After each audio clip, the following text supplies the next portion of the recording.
There's two basements. Utah's excess water starting to carve its way through unexpected places.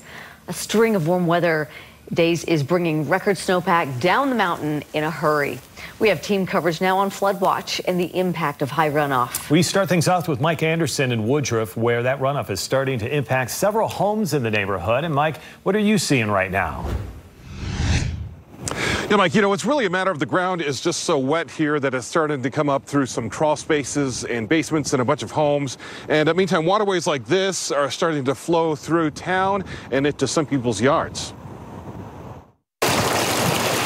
When the waterways come to town, we don't need to go to the lake. You get creative. At least that's what happened today for Josie Worthland, her son, and some neighborhood kids. To just take our kayaks, stick them in the trailer, and go down to the neighborhood puddle. And that neighborhood puddle is more of a slow stream that's pushing waters into some homes up through the ground. We don't really have a public works department, so we just do the best we can. Scott Saby, Woodruff town mayor, says they too have to get resourceful and creative, routing those waters across the main highway, cutting through a street and a driveway to minimize the damage. Everything was good, and then the reservoirs all filled up, so the water started running down, and our ditches just won't handle it.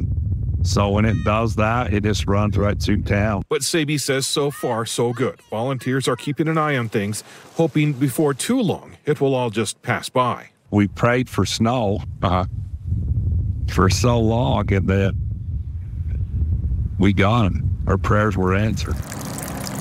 Saby says some 4,000 sandbags that people prepared leading up to this are now placed all over town. He says there are no big problems yet, and as long as things stay the same, he's hopeful they'll get through this without any major incident. I think it's going to go at least another week.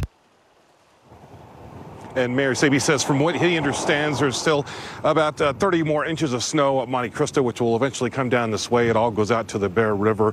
He says that the last time it got through like this through town was back in 2011.